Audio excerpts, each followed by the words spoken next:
Allez, bonjour les copains, rendez-vous pour ce défi vlog du jeudi. Vous m'avez posé une question, c'est comment choisir son ensemble canne moulinet pour pêcher du bord.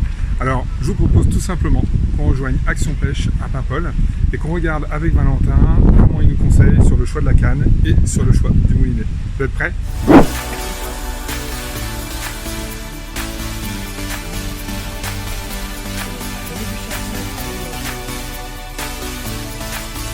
Voilà, alors du coup, si on doit donner un petit conseil pour vous pour choisir vos cannes, moi je pars sur le principe 1. La longueur, on la choisit en fonction de où on pêche, dans le sens où si la canne est trop longue et que c'est encombré derrière, on ne peut pas armer.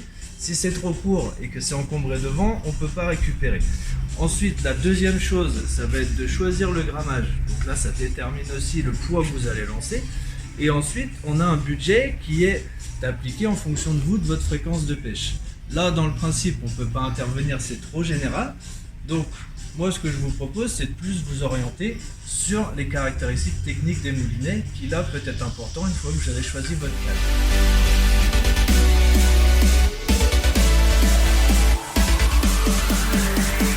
Alors du coup, si on s'est arrêté sur une canne, pour moi, ce qui est important, vu que chaque pêcheur a sa façon de faire, si on prend en exemple ces deux moulinets là, on s'arrête sur les caractéristiques techniques.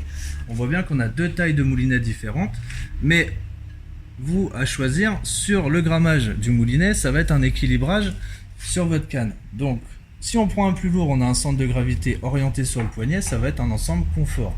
Si on part sur un ensemble plus léger, on a vraiment l'ensemble light, et ça c'est au goût de chacun. Donc du coup, là c'est chaque pêcheur qui choisit.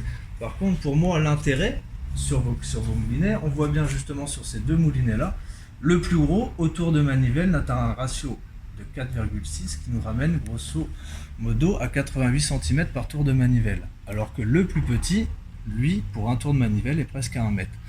Pour moi, l'avantage, il est quand même plus facile de réduire la vitesse de récupération que de devoir l'accélérer. Donc bien s'intéresser en fonction de votre choix sur vos cannes à pêche, sur les caractéristiques techniques. Donc on voit bien ici que le lourd, le plus gros, a en fait une récupération plus faible que le petit, plus léger. Donc pour la petite astuce, on parle d'un ratio, donc tour de manivelle, le nombre de centimètres ramenés, on parle bien sûr bobine pleine. Donc si vous pêchez par exemple à la tresse, de façon à bien remplir la bobine, bien faire attention à la contenance et ne pas oublier à rajouter du backing en dessous de la tresse. Ce que moi j'appelle backing, pour certains ça va être la bourre, c'est juste gagner un peu en volume sur la capacité en contenance de votre moulinet par rapport au diamètre de tresse utilisé. Eh ben, merci Valentin pour tous ces conseils. Donc Action Pêche Paimpol, vous connaissez parce que je vous en parle quand même assez souvent maintenant. Donc n'hésitez pas à venir voir Valentin et envoyer un message si vous avez besoin de conseils supplémentaires. Vous aurez toujours les bons conseils, et je crois que c'est vraiment en discutant aussi avec les pêcheurs de votre région que vous aurez le meilleur ensemble possible pour pouvoir vous éclater la pêche. Maintenant, bon là je suis en Bretagne, mais on va voir si c'est... On dit comment au revoir C'est pas boujou? C'est boujou. C'est boujou. Boujou les copains, et à Salut. bientôt. Ciao, ciao.